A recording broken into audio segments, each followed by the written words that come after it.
I'm David, I'm 34, and for most of my adult life, I've been the one holding my family together with duct tape and a credit card. I guess you could say I'm the responsible one in the eyes of the world, but to my family, I've always been the bank with a smile. If something needed fixing, I fixed it. If someone needed help, I helped.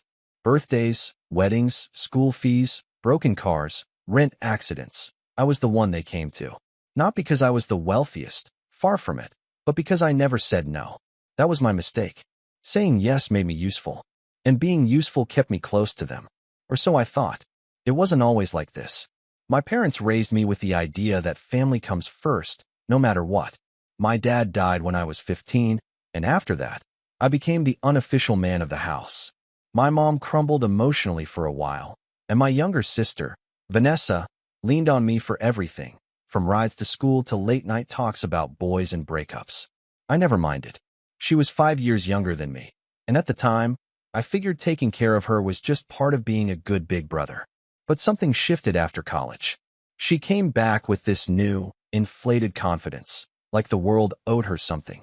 And suddenly, every gesture I made became an expectation.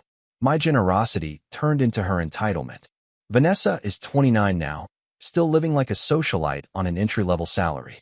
She's the kind of person who complains about the wrong brand of almond milk and says things like, "I could never date someone who drives a Toyota," while forgetting she drives a car I helped her finance. And when I say helped, I mean I co-signed and paid the first 2 years of payments. She's got a circle of friends who all look like they're constantly in a music video, but somehow none of them seem to have actual jobs. I don't know if they're influencers or just good at pretending to be. Either way, I'm always the one footing the bill when we go out as a family. My mom, bless her heart, is complicated. She's sweet in public, supportive on the surface, but has a passive-aggressive streak that could slice through steel. Every time I bring up feeling overwhelmed or needing boundaries, she responds with something like, "You know your father would have wanted us to stick together. You're the strong one, David." And just like that, I'm guilt-tripped back into silence. There's this unspoken rule in my family. Vanessa can mess up, make demands, skip responsibilities, and it's brushed off as Vanessa being Vanessa. But if I even hint at frustration, I'm overreacting, being selfish, or somehow ungrateful for having a family who loves me. This year, I volunteered to host Christmas at my house. It wasn't really a discussion.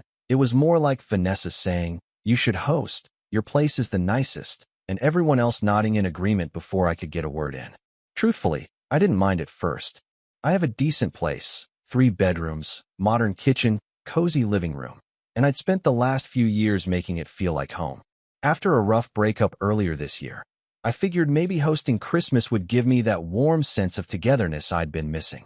I thought, what better way to reconnect with everyone, create good memories, maybe finally feel appreciated again? I went all in.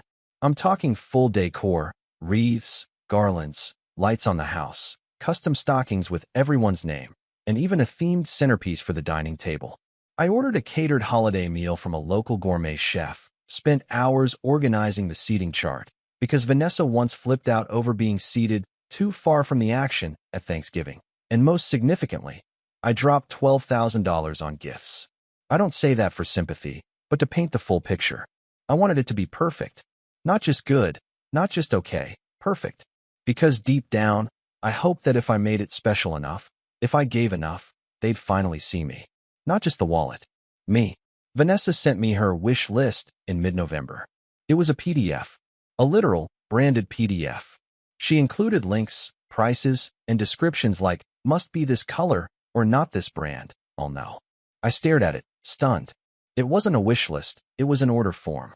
My mom asked for a little something sentimental, but kept texting me subtle hints about how she'd been eyeing those smart home devices everyone has these days.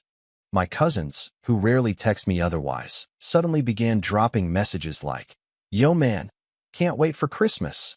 Heard you go all out." Even my Uncle Peter, who hasn't come to Christmas in 5 years, confirmed he'd be there, as long as there's prime rib and eggnog.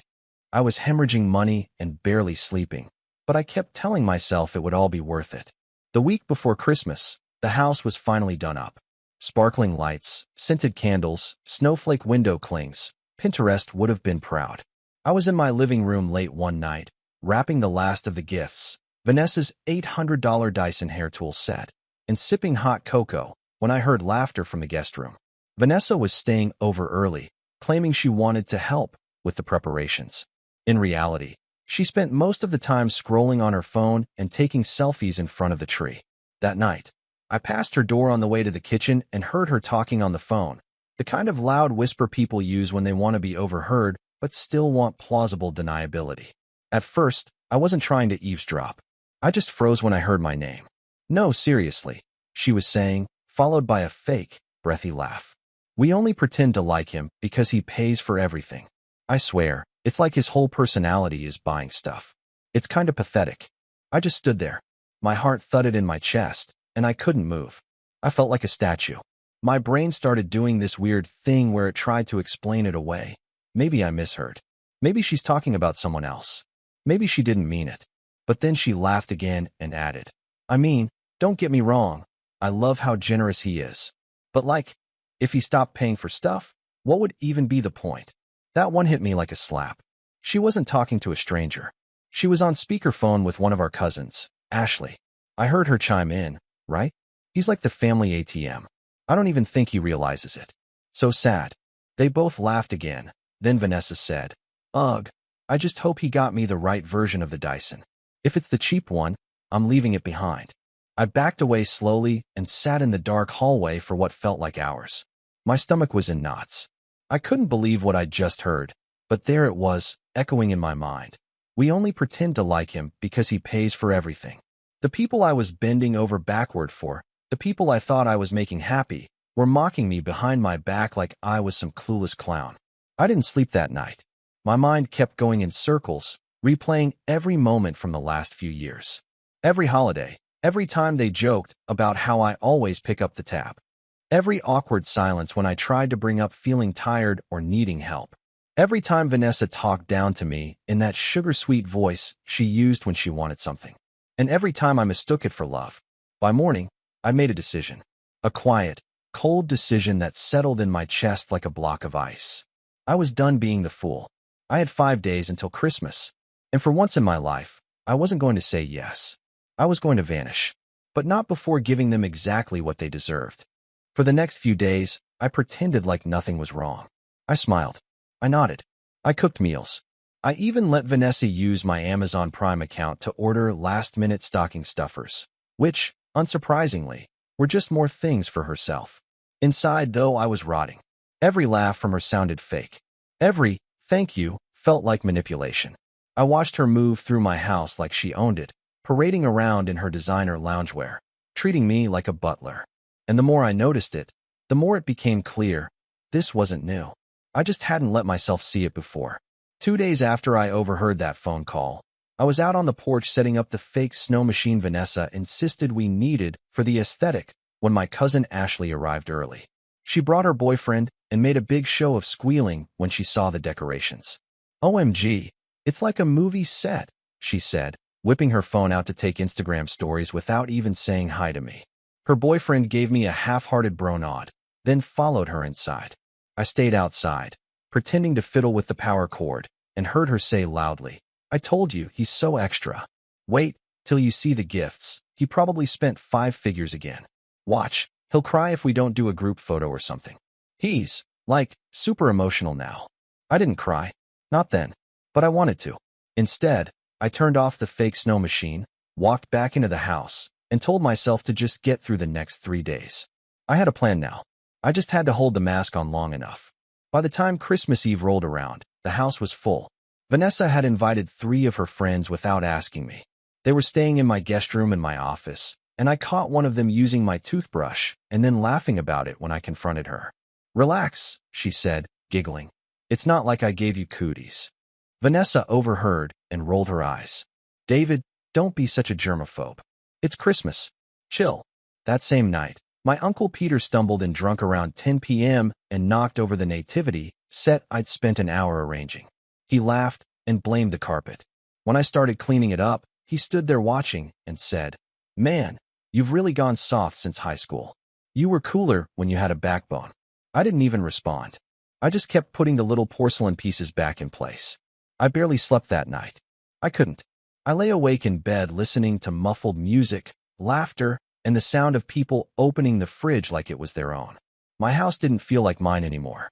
It felt like I was renting it to a group of strangers who saw me as the staff.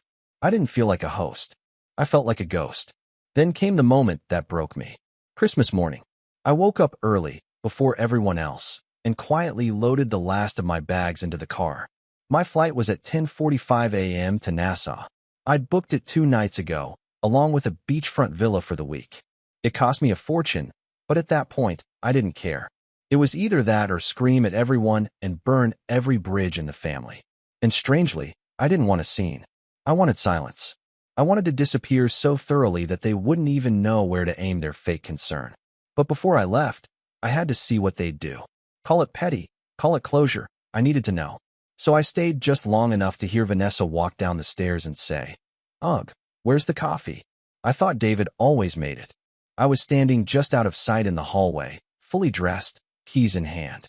She was in her silk robe, scrolling her phone, and not even looking around, just talking at the room. Then she called out, louder, "David? Hello? Where's breakfast? Are you still in bed?" No one else had stirred yet. I waited. She walked into the kitchen and saw the empty counter. The fridge was still full. I hadn't touched the catered food or anything. But the coffee pot was dry. The tree lights were off. "What the hell?" she muttered. Then louder, "David." I stepped into the room. "I'm leaving." She blinked at me. "What? Leaving where?" I smiled. Not the kind of smile that says I'm happy. The kind that says I'm done. "Vacation," I said. "Merry Christmas." Her jaw dropped. "You're joking." "Nope. You can't just leave. Everyone's coming over. The presents. The food. You said you were hosting." I didn't answer. I just walked past her, opened the front door, and stepped outside. Behind me, I heard her say, "Wait. David, be serious. Are you actually David?" I got in my car and drove away. I didn't look back. But that's not the betrayal. Not yet. That came 2 hours later, at the airport. I was sitting at the gate, sipping an overpriced smoothie and watching the snow fall through the glass, when my phone buzzed. It was a text from Vanessa. "Vanessa, where did you put the gifts? You better not have taken them with you." I stared at it for a moment, then typed back, "They're under the tree." I lied. They weren't. Before I left, I'd moved all the presents into the locked storage closet in my basement. Every last one. Even the stocking stuffers. About 15 minutes later, my phone exploded. Call after call. First Vanessa, then my mom, then Ashley, then even Uncle Peter. I ignored them all. Then the texts started pouring in. David, what is going on? Everyone is here and the house is locked? Vanessa, you locked the door? Are you insane? We're outside in the cold. Ashley, wow. Just wow. This is how you treat family? Uncle Peter, open the damn door or I'm calling the cops. I leaned back in my chair and took a deep breath. I felt calm. For the first time in days, maybe weeks. I wasn't panicked. I wasn't guilty. I just felt done. Then I took out my phone and posted a single picture to our family group chat. It was a selfie, me on the airport tarmac, the sun rising behind me, palm trees swaying in the distance. Me, Merry Christmas from the Bahamas. Silence. Then, chaos. Vanessa, are you kidding me? This is cruel, David. Ashley, hope your beach is worth it. We are freezing. Uncle Peter, you always were a selfish brat. Now the whole family sees it. I locked my phone, put in my headphones, and boarded the plane. But even that wasn't the peak. The real betrayal, the one that made me realize just how broken everything had become, came later that evening. Once I landed in Nassau, checked into the villa, and finally opened my phone again. There were over 50 unread messages, a dozen missed calls, and one voicemail that stopped me cold. It was my mom. Her voice was shaking, not with sadness, with rage. "You embarrassed me in front of everyone," she snapped. "You humiliated your sister. After everything we've done for you. After all the years we've supported you when you were nothing. This is how you repay us? By running off like some spoiled child and playing victim? You're not the generous man you think you are, David. You're just a sad little boy who needs to buy love because he never learned how to earn it." I sat there, frozen, not because her words hurt, but because I realized she believed them. All of them. That I owed them. That my pain didn't matter. That my money was my only worth. That they were the victims. That was the moment the switch flipped in my head. They didn't just take me for granted. They resented me for it. And that changed everything. When I finally took off my shoes and stepped barefoot onto the cool tile floor of the villa, I didn't feel triumphant. I didn't feel victorious or rebellious. I felt hollow, like I had just finished screaming underwater. The sun was bright, the waves were soft, and there was this soft Caribbean breeze that rustled the palms outside. But inside, I was unraveling. I dropped my bag near the door and sat on the edge of the bed without turning on the lights. I must have sat there for an hour, replaying my mom's voicemail over and over again in my head. "You're just a sad little boy who needs to buy love." That line echoed, not because it was true, but because it was said with so much certainty, as if she'd rehearsed it, as if she believed she'd done me a favor all those years by letting me carry their burdens. I spent the rest of that Christmas day in silence. No beach walk, no room service, no celebratory rum punch. I didn't even unpack.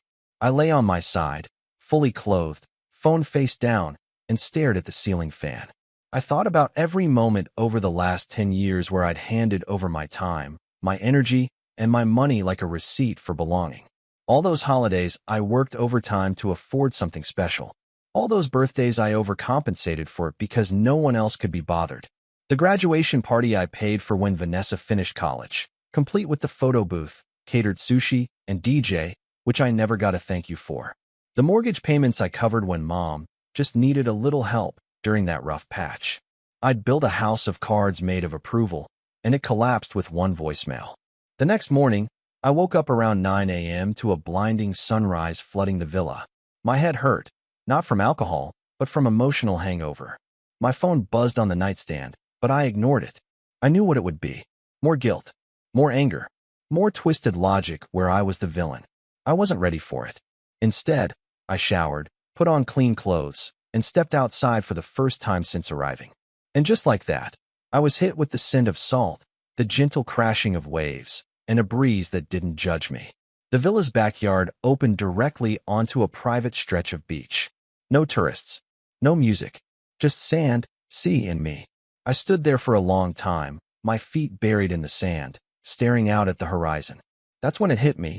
No one knew where I was. No one could demand anything. No one could walk through a door and interrupt. I didn't have to explain myself. I didn't have to perform. I was free, and it terrified me, because I didn't know who I was outside of them. That was rock bottom. Not the betrayal, not the texts, not the voicemail. The rock bottom was realizing that my identity was so entangled with their approval that I wasn't sure what I even wanted out of life. I'd been living like a supporting character in their stories, providing, assisting, covering. But what was my story? So I started small. That day, I made breakfast. Just for me. 2 scrambled eggs, a mango, toast, and coffee. I plated it like I was on a cooking show. I even put a flower in a little glass by the plate. Then I sat on the patio and ate every bite in silence, savoring it like a ritual. No one to impress. No one to entertain. Just me. That afternoon, I went for a swim. Not a workout. Not a goal. Just floating. Just being. And it felt weird at first, this slowing down. This not producing something, or solving something, or paying for something. But then, for the first time in what felt like years, I felt light. The next few days were a blend of stillness and rediscovery. I read books I hadn't touched in years. I journaled. I even drew one night.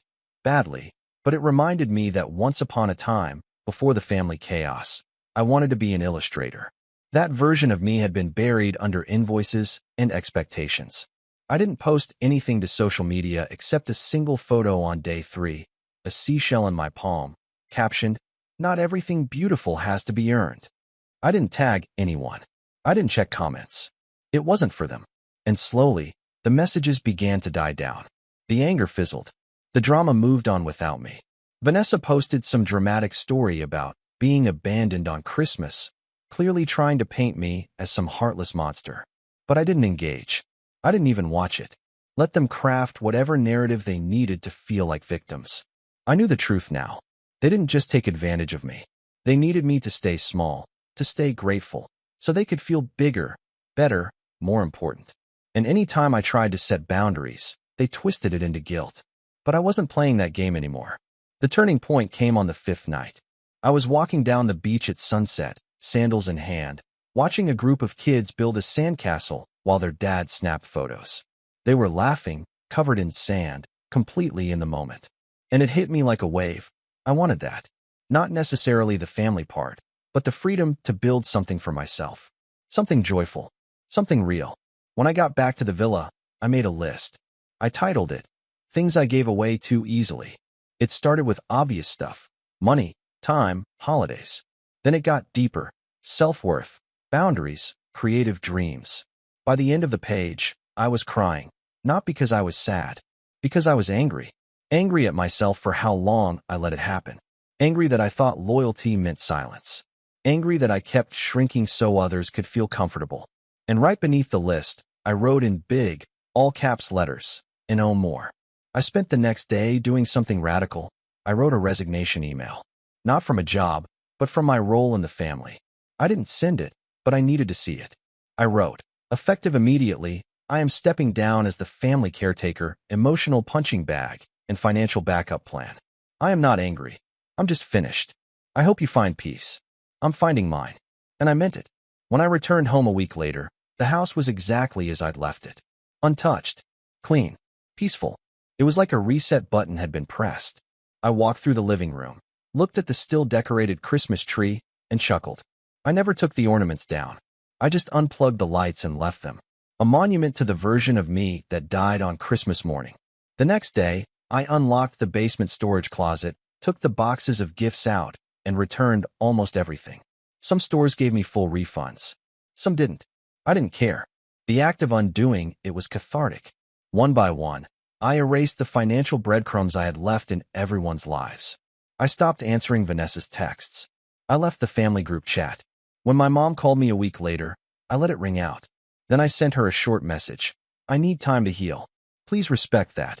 She didn't reply, but for the first time, her silence didn't hurt. In the months that followed, I started therapy. I picked up a sketchpad again. I joined a local hiking group and actually made a few friends who liked me for me, not what I could offer. And slowly, I started to feel like a person again, not a prop in someone else's play. I won't lie and say it was easy. I had moments of doubt, moments of loneliness, holidays that felt weird and quiet, but they were mine, and I filled them with things that mattered, solitude, real joy, and people who gave as much as they took. One of those people was a woman named Marissa. We met at a small art exhibit downtown. She asked me about the sketch I was holding, and we ended up talking for an hour. She didn't know my family, didn't care about my bank account.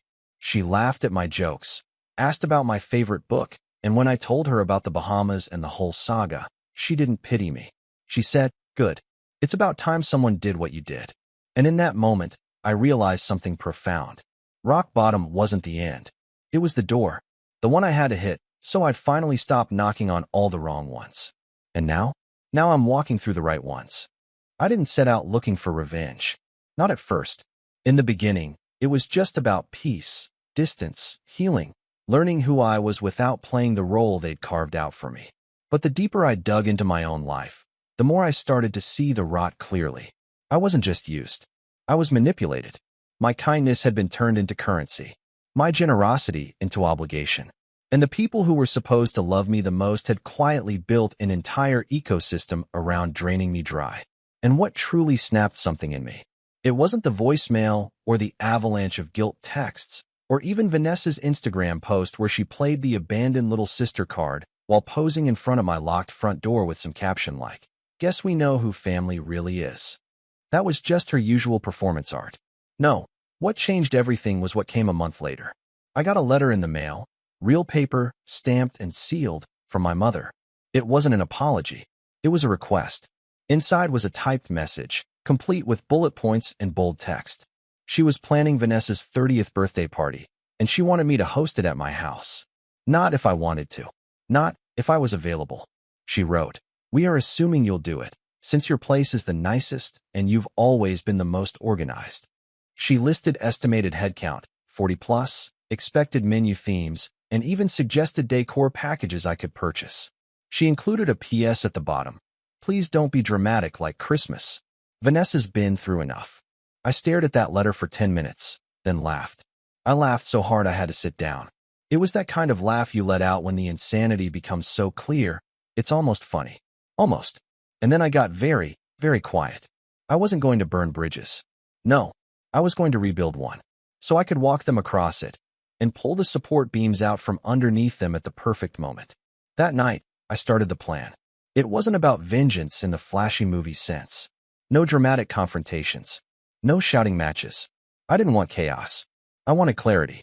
I wanted them to feel the ground shift under their feet so subtly they didn't notice until it was too late. Because the best revenge isn't loud. It's silent. It's strategic. And it starts with access. I wrote my mother back. Handwritten, on thick ivory stationery. Dear Mom, thank you for the letter. I appreciate the thought you put into Vanessa's birthday plans. I'd be happy to help host, as long as a few ground rules are respected. I'll handle the house, but I'd like to delegate the gift coordination, decorations, and entertainment. Let me know if that works. Warmly, David. It was the kind of message that looks polite on the surface, but is laced with quiet control. I was saying yes, but on my terms. I knew they'd accept it. They always did, as long as the result made them look good. And right on cue, Mom texted me 2 days later. So glad you're back to normal. Vanessa will be so touched. Back to normal. That phrase sat with me like a bitter pill. They still didn't get it, but they would. Over the next few weeks, I prepared like a general. I made spreadsheets. I mapped out roles. I designed the guest list, not to include who they wanted, but who I needed. See, Vanessa had a wide social circle, but many of those people weren't close. I cherry-picked the ones who liked drama, the ones who loved to talk, the ones who would spread a story like wildfire if it was juicy enough. Then I started rebuilding a relationship with precision. First came Ashley. She was shallow, yes, but she was also always hungry for gossip and validation. I took her to brunch, paid for everything, and acted like I was seeking her advice about the party. I dropped hints about how much I'd spent over the years, how Vanessa never really thanked me, and how this might be the last big thing I do before stepping away. I played it humble, vulnerable, just enough for her to sniff a secret, but not enough to know what it was. Then I reached out to my cousin Liam, the black sheep of the family, the one who always got talked over at gatherings. He was awkward, yes, but sharp, and, crucially, loyal to people who gave him time. I met him for coffee, asked about his job, listened, and then I asked if he wanted to help me film the party. Said I was trying to make a short family documentary. He lit up. He'd studied film in college and always felt overlooked. Perfect. I bought him a tiny 4K camera and some audio gear. Just shoot everything, I told him. Candid footage, interviews, behind the scenes, whatever. We'll cut it down later. He had no idea what I really wanted. Then came the guest list. I made sure to invite a few people from Vanessa's past. Not enemies, but people she talked about behind their backs. People she had once used and ghosted. An old roommate she stiffed on rent. A former friend she called trashy for buying a knockoff handbag. I invited them with charm and grace, using phrases like, Vanessa wanted to reconnect with everyone from her journey, and we're making this really meaningful. Most of them RSVP'd yes. Curiosity is a powerful thing. The party planning moved ahead like a machine. Vanessa, of course, barely lifted a finger. She sent me Pinterest boards and texts like, can we do an all-white theme? I wanted to feel, like, expensive. I said yes to everything. I didn't push back. I wanted her comfortable. I wanted her convinced I'd slipped right back into the old role. Meanwhile, I was planting seeds everywhere. I started casually sharing old receipts in private conversations. Did you know I spent $3,200 on her graduation party? Crazy, right? Or, I once covered her rent for 4 months when she didn't tell anyone she'd lost her job. I never sounded bitter, just amused, bewildered, like someone finally connecting the dots out loud. And those dots, they spread. Ashley texted me late one night. Vanessa told me you never helped her financially. Is that true? I responded with a screenshot of a Venmo transfer labeled Rent, April. Silence. Then, yikes. She said you were just trying to buy her love. I didn't respond. I didn't have to. By the time the party week rolled around, the web was fully woven. I had Liam ready to film, Ashley primed with curiosity, and Vanessa completely unaware that she was walking into a house rigged for revelation. And then, 3 days before the party, I pulled the final string. I scheduled a delivery to my front door. A beautiful white envelope, hand-lettered. Inside was a printed speech. The speech I was going to give at the party. It was addressed to Vanessa. Inside, it started with praise. Sweet memories.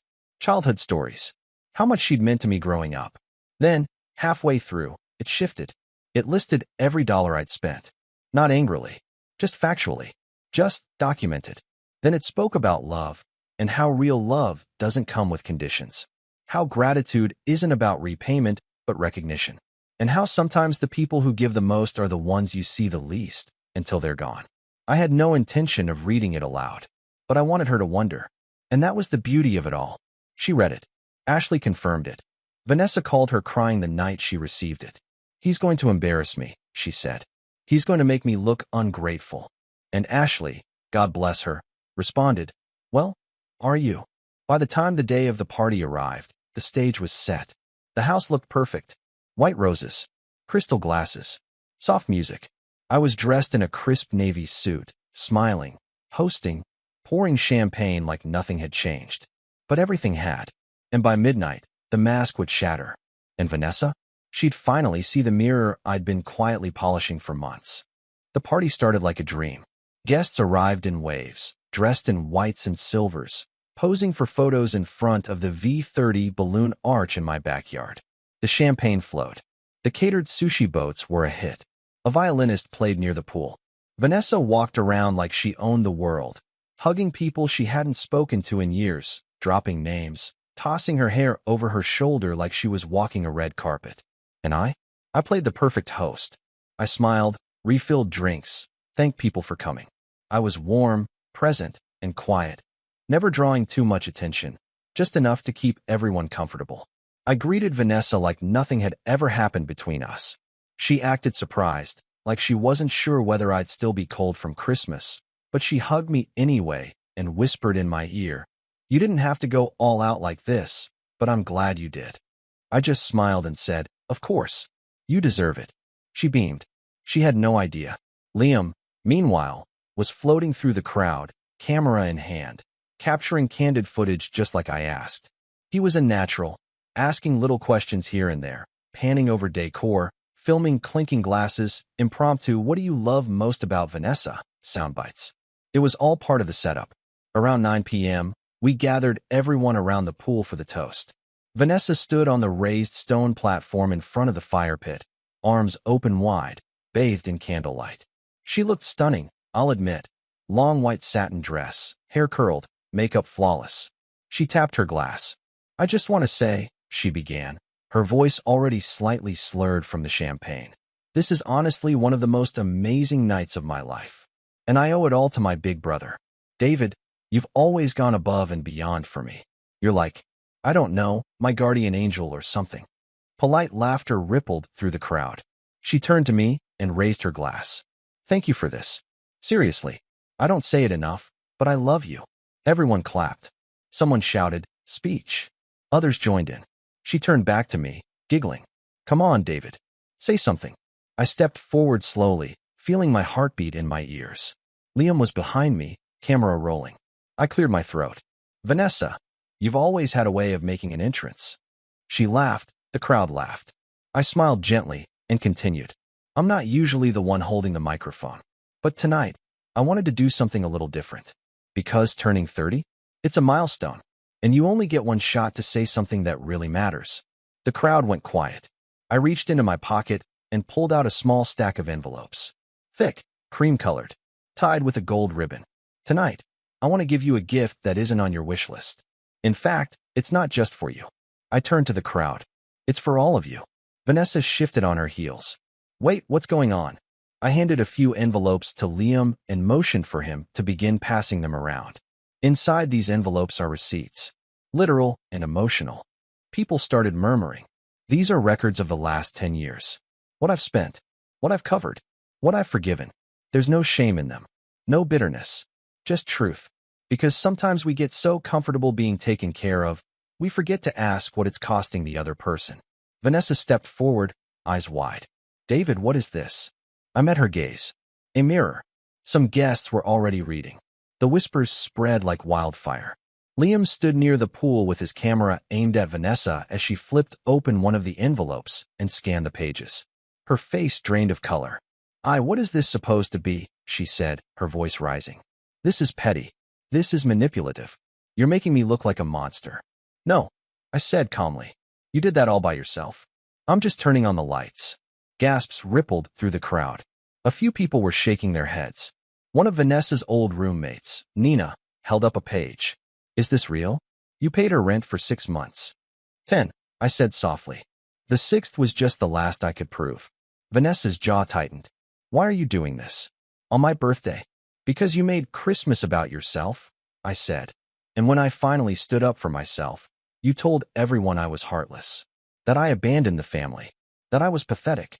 I overheard the phone call. Vanessa, I heard you say you only pretend to like me because I pay for everything. Silence. And then Ashley, from the crowd, said under her breath, he's not lying. Vanessa turned to her. Excuse me. Ashley crossed her arms. You've said worse. Don't act surprised. You've been using David for years, and you know it.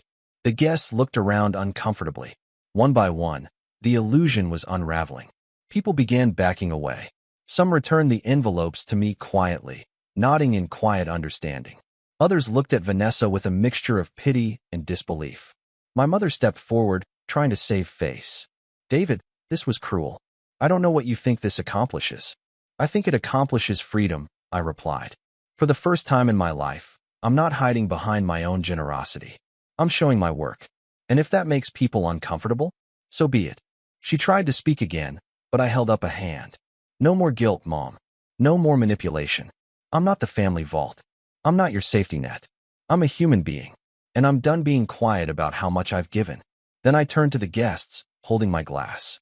To anyone here who ever wondered if I was okay, thank you. I'm doing better now than I ever have. And I don't need applause. I just need space. I raised the glass. To truth. A few people clinked theirs in return. Others stood frozen. Vanessa looked stunned. Her bottom lip quivered, not from sadness, from rage. You ruined my birthday, she spat. No, I said. I redefined it. And with that, I walked back inside. I didn't slam the door. I didn't shout.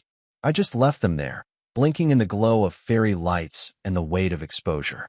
Later that night, after the guests trickled out and the house was silent again, I stood by the window and watched Vanessa leave with her heels in her hand, mascara streaked, muttering something to my mother as they got into a car. Liam stayed behind. He handed me the camera footage and said, You want me to edit this? I shook my head. No, just keep it. One day I might. He nodded and left quietly. I poured myself a glass of whiskey, sat on the couch, and let the silence settle like dust. It was over. No more pretending. No more performance. I'd pulled back the curtain, and I hadn't lost myself in the process. For once, they weren't the loudest voices in the room.